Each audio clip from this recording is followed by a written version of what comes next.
Bueno, ahora sí vamos a comenzar. Ay, me encanta la transfiguración de Jesús, ¿no? O sea, lo que no sabíamos.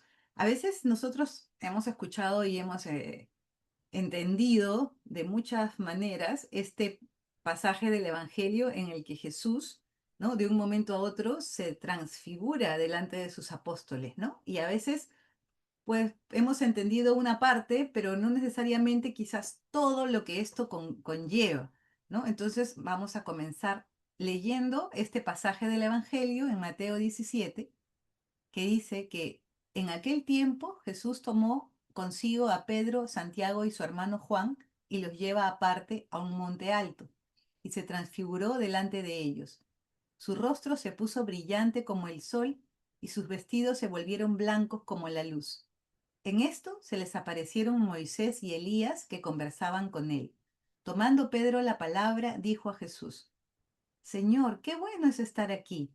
Si quieres, haré 3 tiendas, una para ti, otra para Moisés y otra para Elías. Todavía estaba hablando cuando una nube luminosa los cubrió con su sombra, y de la nube salía una voz que decía: Este es mi Hijo amado, en quien me complazco. Escúchenle. Al oír esto, los discípulos cayeron rostro en tierra llenos de miedo. Mas Jesús, acercándose a ellos, los tocó y dijo: Levántense, no tengan miedo. Ellos alzaron sus ojos y ya no vieron a nadie más que a Jesús solo. Y cuando bajaban del monte, Jesús les ordenó: No cuenten a nadie la visión hasta que el Hijo del Hombre haya resucitado de entre los muertos. Palabra de Dios, te alabamos, Señor. Entonces vamos a analizar durante todo este tiempo este pasaje del Evangelio, ¿no? O sea, a ver, ¿qué cosa está diciendo que estos dos señores, Moisés y Elías, que Moisés había vivido, se había muerto 1300, 1400 años antes de que Jesús llegara al mundo? ¿Qué hace vivo ahí en el monte, ¿no? Resplandeciente como Jesús. Y Elías, que había vivido 900 años atrás, ¿qué hace? ¿Qué hace ahí? ¿No? Entonces, cuando nosotros nos damos cuenta, no es tan simple, ¿no? Tan fácil entender que se aparecen a los 3 apóstoles estas personas que habían fallecido o habían vivido hace muchos años, ¿no? Ahora, dice que suben a una montaña alta, ¿no? Conocida como el Monte Tabor. ¿Y para qué suben a las montañas o para qué subían los israelitas, los judíos a las montañas? Para comunicarse con Dios. Ahí es donde recibían las revelaciones divinas. Y los apóstoles en esta montaña ven la gloria de la que Juan en capítulo 17:5 dijo, ¿no? Dice Jesús: Padre, glorifícame con la misma gloria que tuve contigo antes que el mundo fuese. Entonces ellos ven la gloria. Y es más, en otro pasaje del Evangelio, justo antes de esto, Jesús les dice que algunos de los discípulos que están ahí, y ahí estaban estos 3, no iban a morir antes de ver su gloria. Y a los 8 días, Jesús los lleva al monte Tabor y se transfigura delante de ellos. Y esta misma gloria es la que va a ser en el fin del mundo, como vamos a ver después. Entonces, el momento de la transfiguración es súper importante por muchas cosas, ¿ya? Pero una de estas es que aquí aparece la Trinidad completa: el Padre, el Hijo y el Espíritu Santo. El Padre está en la voz: Este es mi Hijo amado, escúchenlo. Jesús es el Hijo y la nube que los envuelve es el Espíritu Santo. Entonces, en este momento el cielo toca la tierra. Acá, como les decía hace un ratito, supera las barreras del tiempo, porque ¿qué hacen estas personas ahí? ¿Qué hace Jesús con Moisés y Elías, que hace añísimos ya no estaban en este mundo, ¿no? Y este Jesús, en ese momento, está tomando autoridad, miren esto, ¿para qué? Para emprender, porque de aquí siguió la pasión. Lo siguiente de esto es la pasión de Jesús. Entonces, este momento es clave. ¿Por qué? Porque Jesús está tomando autoridad para cancelar el poder del demonio frente a 2 testigos en el cielo y a 3 testigos en la tierra. Entonces Jesús aquí comienza este proceso, ¿no?, de batalla y que acaba esta batalla cuando Jesús muere en la cruz, resucita y asciende a los cielos. Miren qué importante es este momento. Jesús está tomando autoridad y ahorita vamos a ver cómo así toma autoridad, porque esto es bien importante. Y para poder entender esta autoridad de Jesús y qué pasó realmente en ese momento, vamos a hacer un recuerdo, un repaso de quién era Moisés y quién era Elías.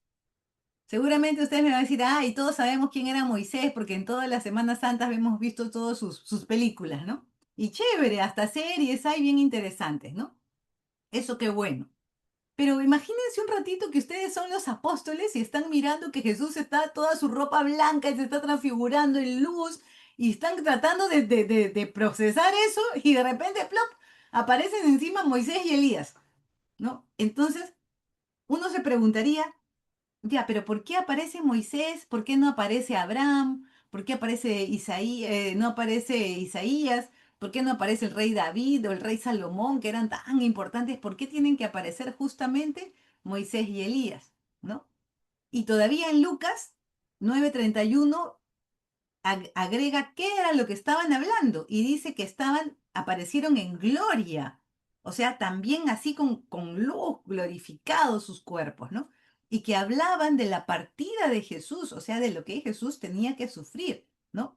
Y que tenía que cumplirse esto en Jerusalén. Era el martirio de Jesús, su pasión. De eso estaban hablando. O sea que no fue que un flash, ¿no? Pues aparecieron y desaparecieron. No, estaban conversando. O sea, se tomaron su tiempo para hablar con Jesús, ¿no? ¿Y quiénes eran este Moisés y este Elías? Vamos a comenzar con Moisés, ¿no? Este es la típica foto de Moisés de cuando éramos niños, ¿no? Bueno, Fabiana dirá, a mí no me mezclen ahí, pero las demás sí, ¿no? Entonces, o los jóvenes de Mariana, Natalia, que no son de esas épocas, pero nosotros todos los de mi edad hemos crecido viendo las películas de este actor siendo Moisés. Y justamente para cualquier israelita, cualquier judío, hablar de Moisés significaba primero el pacto con Dios, el éxodo, la ley, los milagros, la tierra prometida, incluso el nacimiento de su identidad como pueblo, porque Moisés era el primer mediador entre Dios y el pueblo, ¿no? O sea, su historia es muy bonita. También todos la conocemos, pero vamos a hacer un repasito, ¿no? Aquí, en la época de Moisés, todos los israelitas tenían que matar a sus hijos hombres. Horrible, ¿no? Imagínate tú tener tu hijito hombrecito tan bonito de 9 meses en tu barriga y después no, hay hombre, hay que matarlo. ¿Por qué los egipcios no querían que hayan más hombres israelitas? Porque tenían miedo que se subleven. Así que Moisés, la mamá no lo quiso matar, lo metió en su canastita y la hija del faraón lo rescató. Por eso Moisés es rescatado de las aguas. Pero cuando crece ya como príncipe egipcio, ve que un capataz está maltratando a un israelita, él lo defiende, pero se le pasó la mano y lo mata, ¿no? O sea, lo mata. Y al matarlo huye al desierto y en el desierto se le aparece Dios en esta zarza que no se consumía, ¿no? Llena de fuego. Y Dios le dice, bueno, mucho has huido y todo, pero tienes que regresar para salvar a mi pueblo de Egipto, ¿no? Y Moisés, a pesar de todo, regresa. Ahí se dan las 10 plagas, ¿no? Y en la última plaga, que nunca me va a dejar de llamar la atención de tantas cosas que pasan, que uno diría cuántas coincidencias, pero no, o sea, todo estaba planeado desde Adán y Eva, era un plan de salvación, ¿no? Y como parte del plan, la última plaga, que era muerte del primogénito, para salvarse de esa plaga tenían que matar al cordero sin mancha, etcétera, etcétera, y marcar sus puertas con la sangre del cordero y comerse la carne del cordero. Lo que hacemos nosotros los católicos. Nos marcamos con la sangre de Jesús en la misa y comemos el cordero, comemos a Jesús mismo, ¿no? Como cordero sacrificado para salvarnos, ¿no? Qué importante cómo nada pasa por gusto.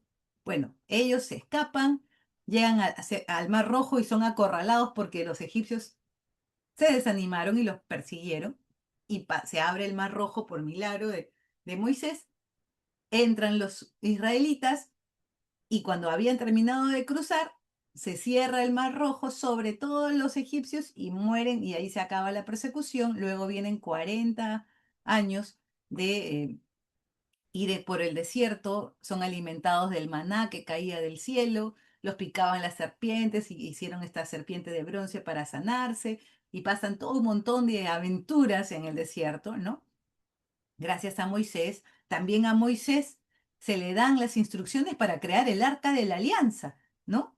Dios le daba las instrucciones, era el único que hablaba cara a cara con Dios. Y también le enseñó a hacer el tabernáculo, que era como decir el primer templo donde se tenía que adorar, ¿no? Al Señor, al Dios, al único Dios. Y Moisés es el que recibe las tablas de la ley con los mandamientos.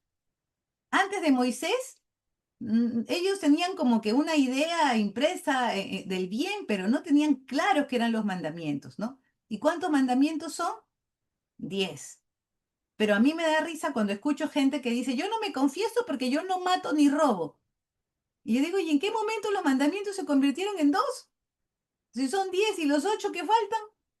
Y hay personas que ni siquiera saben los mandamientos. Entonces yo no puedo entender cómo pretendemos salvarnos si no sabemos cuál es el camino. Los mandamientos nos muestran el camino que tengo que seguir para ir a Dios. Ese es el camino, cumplir los mandamientos de Dios. Entonces, si no lo conozco, hay personas que me dicen, ah, sí, yo soy católica. Oye, pero fulana de tal se pasa tal por cual, esta también y la otra y no sé qué. Ya, eso es murmurar, ¿no? Va contra el mandamiento, el octavo mandamiento, ¿no? ¿Y qué puedo decir? O sea, es un pecado. Pero si yo no sé, ¿cómo voy a saber que estoy haciendo bien o mal? O sea, qué importante. Miren, desde Moisés ya teníamos los mandamientos. Ahora, el autor de la Torá también es Moisés. ¿Cuál es la Torá? Lo que hasta ahora se conoce como la ley de Moisés.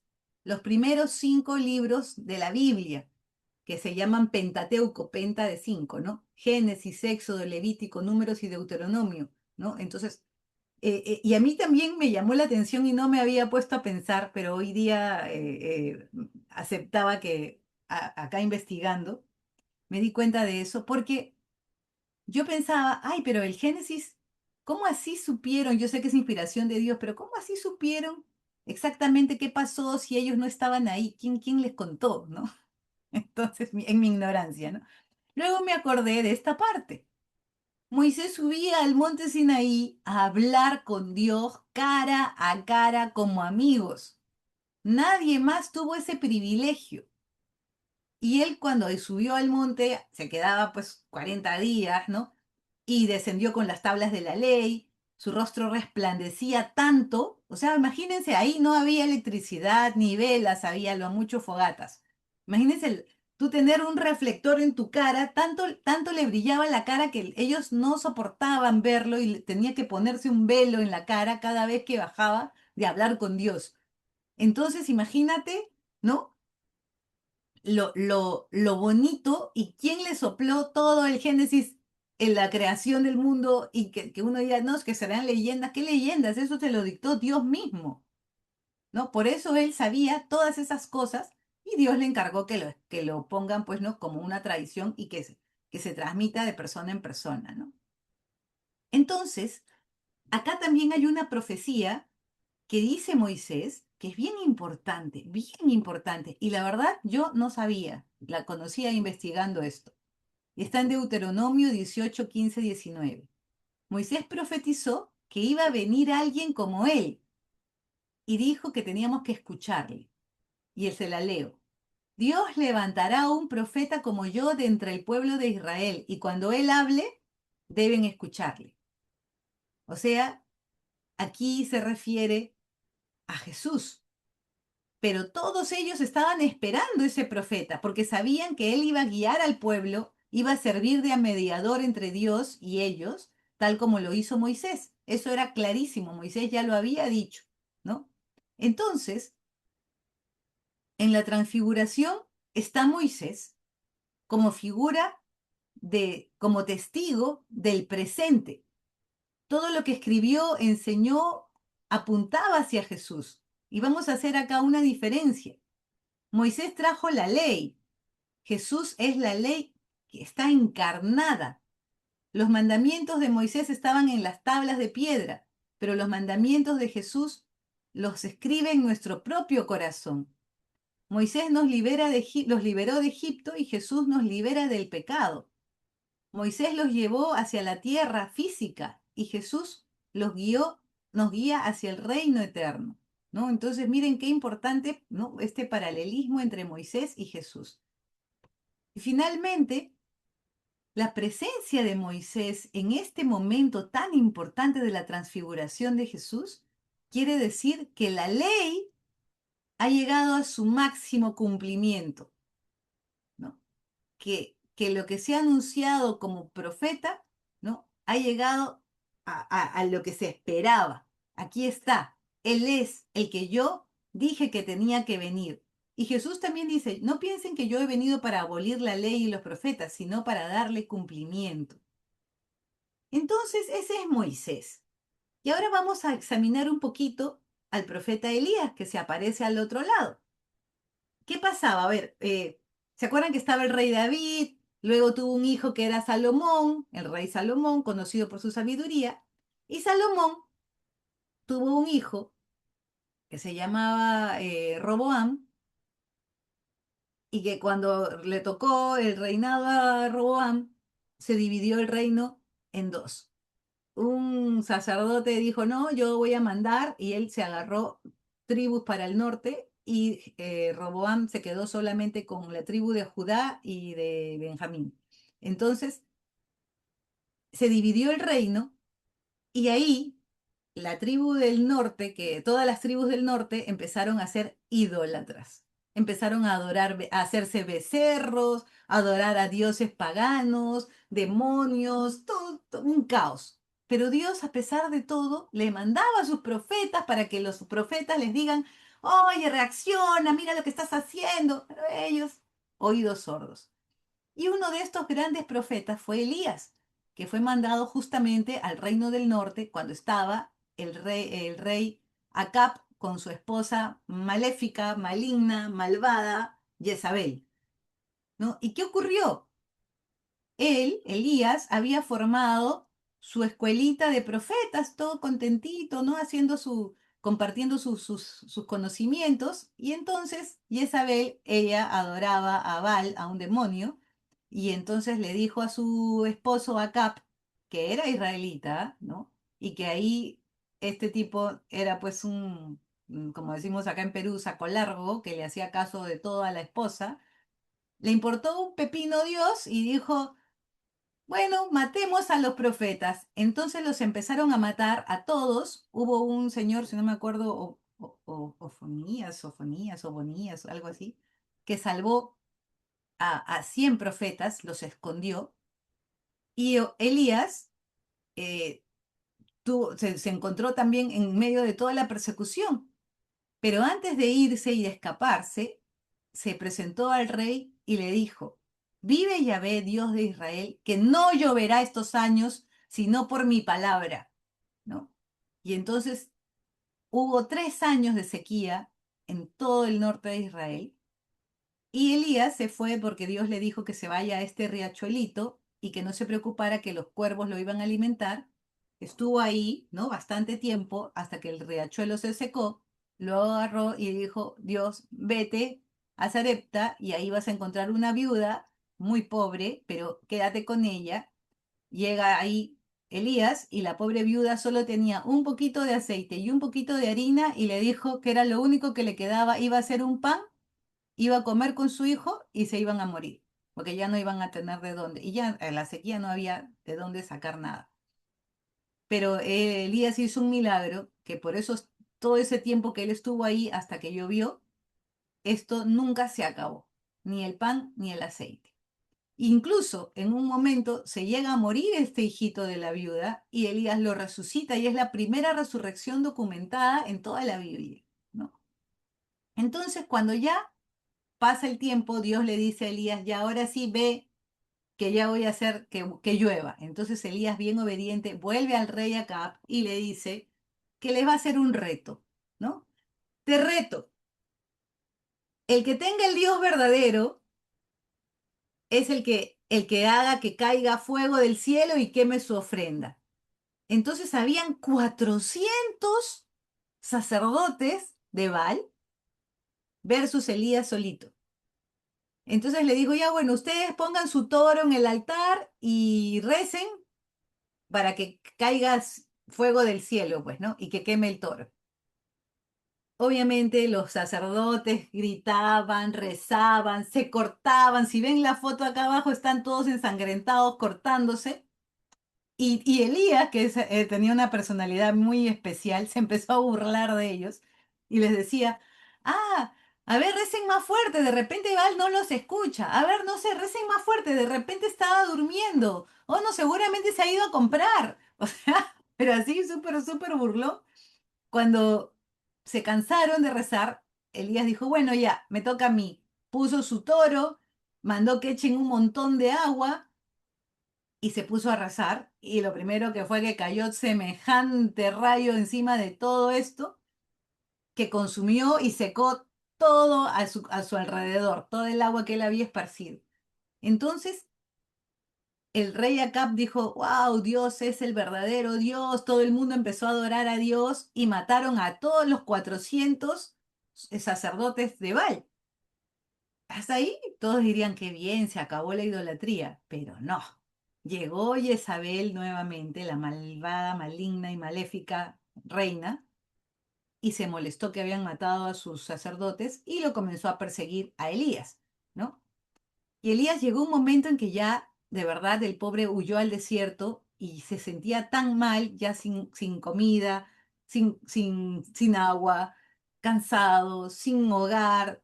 Y le dijo a Dios, ya llévame porque ya no puedo más. Y en ese momento Dios mandó un ángel que lo alimentó y le dijo que bueno, que todavía tenía que seguir ahí en el desierto un poco más. Y luego de un tiempo y otras cosas más que pasaron, bonitas, que ya no las cuento por el tiempo, Dios le dice, bueno, Elías, regrésate, ¿no? Regrésate porque Acab acaba de matar a Nabot para quedarse con su viñedo y quiero que le digas lo que le va a pasar por haber hecho eso. ¿Y qué le iba a pasar? Uy, un montón de desgracias. Y entre esas que los perros iban a lamer su sangre, ¿no? Entonces, lo bueno fue que Acab reaccionó, hizo penitencia y quedó Dios le redujo el castigo ya por la penitencia que hizo, y también entre los castigos le dijo que su esposa Jezabel iba a ser comida por los perros, ¿no? Entonces, Acab sí recibió una indulgencia, sin embargo, tercos le dijeron que no fuera a la guerra, pero es igual se fue, lo mataron y los perros lamieron su sangre, ¿no? Pero no le pasó todas las otras desgracias que le había dicho Dios que le había perdonado. Y Jezabel, sí, después que ya había muerto Acab y ya vinieron los otros nuevos futuros reyes, los mismos sirvientes de ella la arrojaron por la ventana y cayó, murió, y cuando fueron a ver para recoger su cuerpo, los perros ya se la habían comido. Habían dejado solamente su cabeza, una pierna, un brazo, creo, no sé, pero la mayoría se la habían devorado los perros, justo como Dios había dicho, ¿no? O sea, cuando Dios te da oportunidades, hay que aprovecharlas, ¿no? Porque si no, también así como dice que te va a ayudar, también se las cobra, ¿no? O sea, y bueno. Y Elías nunca murió, sino que él fue arrebatado en un carro de fuego al cielo, como vemos en la segunda carta en el segundo libro de los Reyes, ¿no? Que dice, mientras iban conversando, iba con Eliseo, su sucesor, por el camino, un carro de fuego con caballos, también de fuego, los separó a uno del otro, y Elías subió al cielo en el torbellino, ¿no?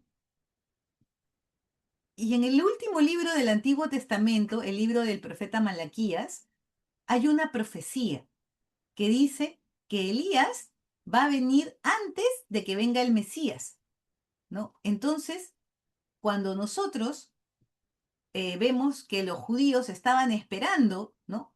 Que viniera Elías, porque ya venía Elías, entonces obvio, ya ahí estaba el Mesías. Ellos esperaban al Mesías porque creían que el Mesías iba a ser un guerrero que los iba a salvar. Bueno, entonces para los judíos, Elías era el que iba a preparar el camino al Mesías.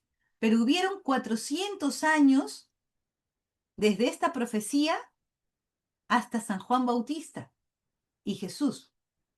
400 años de un silencio profético. No hubo un solo profeta más entre esa profecía y Juan Bautista. Entonces, después de esos 400 años, aparece Jesús y Juan Bautista lo precede, ¿no? Oh, coincidencia. Por eso, ¿no? Muchos le preguntaban a Juan Bautista, ¿tú eres Elías? ¿No? Porque sabían que Elías tenía que venir antes del Mesías. Y yo me quedaba antes de chica y cuando leía esto que decían, tú eres Elías, yo pensaba, ¿pero qué no se dan cuenta que no es, que es Juan Bautista? ¿No? Pero luego me di cuenta que, obvio, no habían retratos de Elías, ni menos fotos, no tenía página de Instagram, ¿no? Entonces, obviamente no lo iban a reconocer, por eso le preguntaban, ¿no? ¿Tú eres Elías? ¿Y Jesús qué dice de Juan Bautista? Él es Elías el que había de venir, ¿no? Eso está en Mateo 11:14, dicho por el mismo Jesús. Y Juan cumplió ese rol de forma simbólica, vino en su espíritu y poder. Pero en la transfiguración sí vino Elías en persona, ¿no? Para representar que las profecías, todas las profecías que hablaban del Mesías, estaban llegando a su cumplimiento, ¿no? Entonces, que Elías esté aquí en este momento de la transfiguración significa que él es testigo de lo que, todo lo que se dijo de Jesús en las profecías, en ese momento, frente a Jesús, estaba cumpliéndose. Miren qué importante, ¿no? Elías se paró delante de los reyes, ahora se para delante del Rey de Reyes. Entonces, en resumen, este momento de la transfiguración, la presencia de Moisés y Elías, significa que están representando a todo el Antiguo Testamento, ¿no? Y aparecen juntos flanqueando a Jesús como diciendo, este es aquel del que nosotros hablamos tantos años antes atrás. Imagínense, ¿no? Están señalando a Jesús como el del que ellos todo este tiempo habían hablado, por si nos quedaba la duda. Y tenemos también tres personajes más, Pedro, Santiago y Juan. Todos conocemos a San Pedro, ¿no? Que como decía en la mañana, pues hace todo con alma, corazón y vida, ¿no? Impulsivo, ama con todo su ser, ¿no?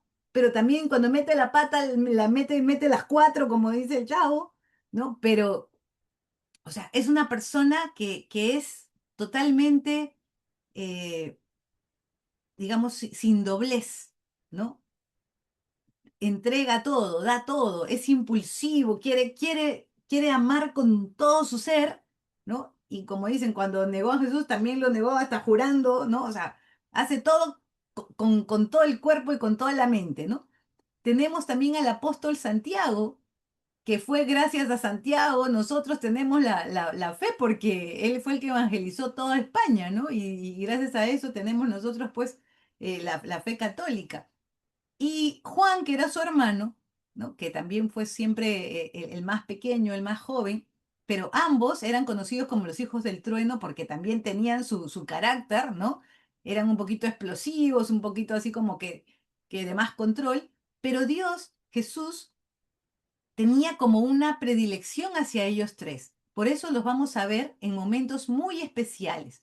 Por ejemplo, aquí, en la resurrección de la hija de Jairo, estaban ellos tres. En la transfiguración, ellos tres. En la agonía del huerto de Getsemaní, si bien habían todos los discípulos, ¿no? Menos Judas, que se había ido a traer a los soldados, los demás estaban aparte. Pero estos tres estaban cerquita de Jesús, mirando, siendo testigos del dolor de Jesús, de su sudor de sangre, de todo su momento de lucha. estaban ellos más cerca también se quedaron dormidos, ¿no? Entonces, eran testigos de su poder sobre la muerte, de su gloria y también de su sufrimiento humano, ¿no? Y Pedro, ¿no? Como siempre él queriendo pues retener ese momento, que imagínense pues estar viendo, sintiendo la gloria, sintiendo ahí la presencia de Dios de esa forma tan, tan especial, ¿no?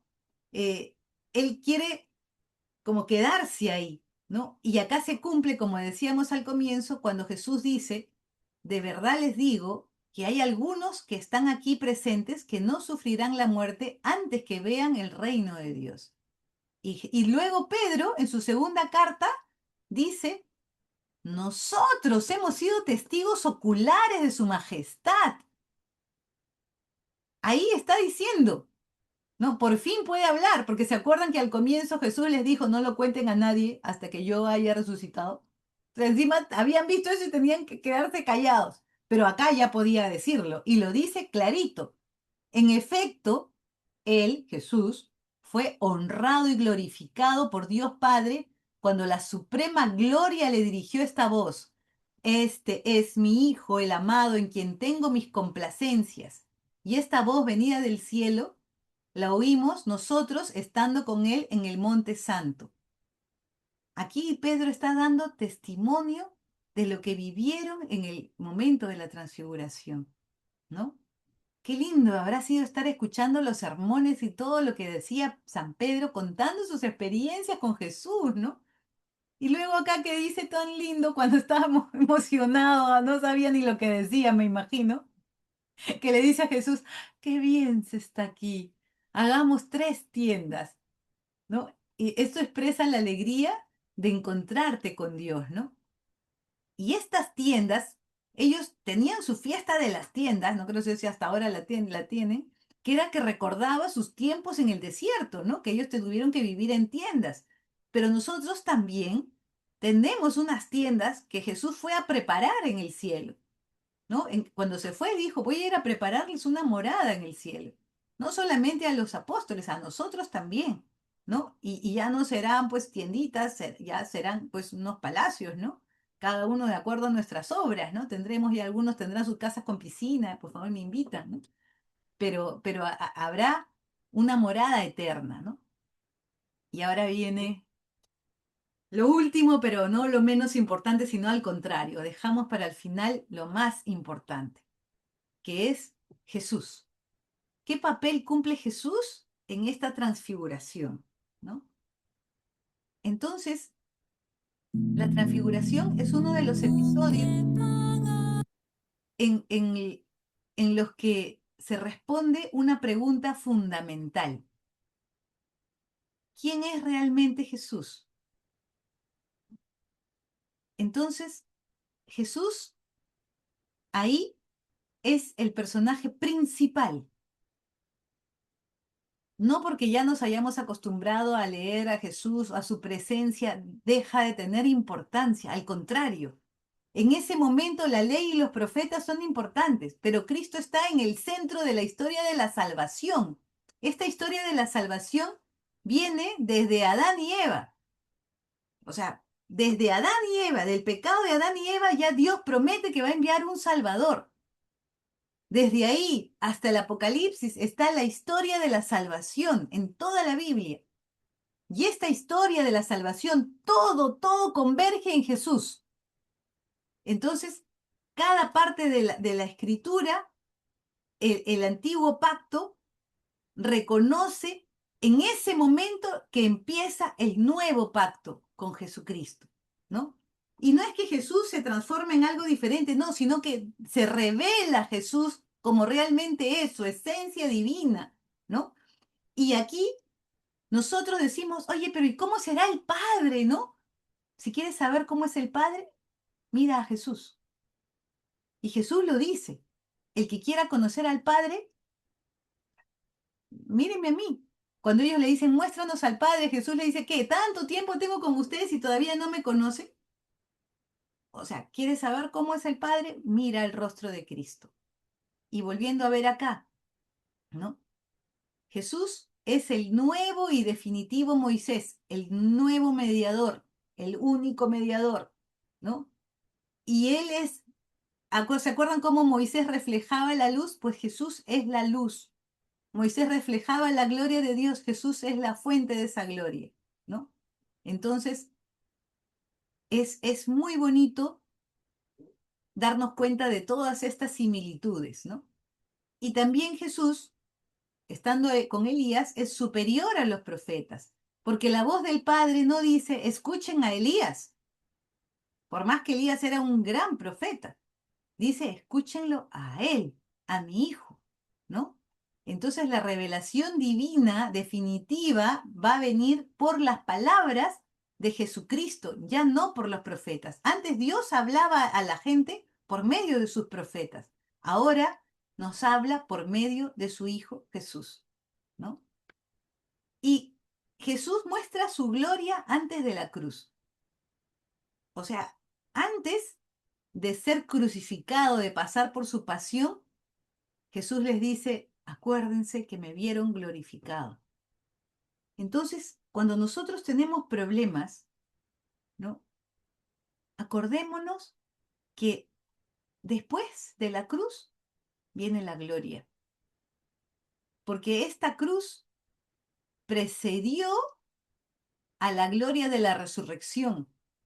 Entonces los discípulos ven antes de la resurrección, Jesús se deja ver glorificado para que ellos cuando estén en la cruz se acuerden un poco y no estén tan, pues, tan angustiados. Entonces, cuando ustedes tengan problemas, acuérdense que todo el mundo tiene problemas. Si no tienes problemas, es que ya te moriste. Entonces, los problemas son parte de la vida. O sea, cuando tengas problemas, acuérdate que estás bien, ok, estoy vivo, bien. Si no, si no hay problema, ya me morí. Van a haber problemas grandes, medianos, pequeños, chiquitos, partes sin problemas, partes tranquilas, pero eso es parte de la vida. Pero acuérdate que no hay gloria si no hay cruz, pero tampoco hay cruz sin gloria. O sea, siempre va a haber un momento de paz, ¿no? Y llegará el momento en que ya no hayan problemas, ¿no? Entonces Jesús, acá miren qué bonito, cómo Jesús es el puente entre el cielo y la tierra. En este momento de la transfiguración se encuentran el cielo y la tierra, los vivos y los muertos, ¿no? El Antiguo y el Nuevo Testamento, y todo el punto de unión es Jesús. ¿Tú quieres estar unido con Dios? Jesús, ¿no? Toda la escena dice que Él es el mediador, ¿no? Él nos va a llevar. Y que cuando nosotros también nos muramos, y si estamos confesados, ¿no? Y en gracia, vamos a tener este cuerpo glorioso también, ¿no? Así que si yo quiero tener un cuerpo así, glorioso, bonito, y no estar achicharrándome abajo, entonces ya sé cuál es mi camino. Los 10 mandamientos, estar confesado, estar en gracia, y pues ya tengo asegurado mi castillo en el cielo, ¿no? Y otra cosa para terminar, la oración. Lucas nos dice que Jesús estaba orando en el momento que se transfigura. El Señor está cerca de los que lo invocan. Entonces la oración nos asemeja a Cristo y nos transforma. Entonces cuando nosotros rezamos, nos vamos llenando de luz, porque Jesús nos va dando su luz. Si quieres tener un cuerpo transfigurado, reza, ¿no? Y ya, bueno, ok, yo rezo todo el día, yo estoy todo el rato pensando en Dios, qué bonito eso es tener presencia de Dios, pero también dale, aunque sea 5 minutitos para sentarte con Él y decirle, ¿sabes qué, Jesús? Pucha, hoy día me ha ido re mal, o hoy día tengo que hacer esto, o cuéntale lo bonito que te fue, o dile, Jesús, no tengo nada que decirte, te escucho. No, o sea, pero ten esa confianza con Él y háblale. 5 minutos, pon tu cronómetro, ¿no? Pero no dejes de rezar. Y finalmente el mensaje que da el Padre. El Padre dice, este es mi Hijo amado, el único, escúchenlo, ¿no? Y dice, a Él hay que escuchar, ¿no?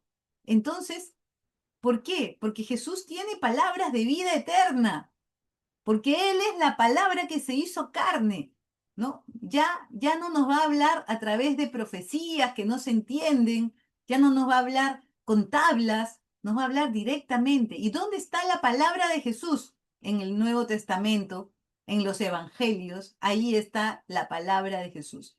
¿Quieres saber qué dijo Jesús? Lee esa parte de la Biblia, los Evangelios, ahí está todo. Y es imposible, imposible que tú leas los Evangelios y no te termines enamorando de Jesús. O sea, lo vas a amar solamente cuando lo conozcas. ¿Y cómo lo vas a conocer? Leyendo los evangelios. La única forma, conversándolo, conversándole, tratándolo. Es la única forma. Y cuando uno ama, ya no hay forma de estar separada de él. Y el amor que uno le da, como vamos a ver aquí, es este poquito de flores. Pero miren la cantidad de flores que tiene él para ti. Tú le das tus dos florcitas y él te da tremenda cantidad de flores. Así es el amor que él nos tiene y muchísimo más, ¿no? Entonces Jesús, ese es el camino para llegar, ¿no? Solo quedó Jesús cuando se fue, se fue Elías, se fue Moisés, se fue la nube, se fue la voz. ¿Quién quedó? Jesús solo. Entonces, cuando tengas problemas, búscalo, ¿no? Porque él es suficiente. Y terminamos con este video. Miren, qué flexible.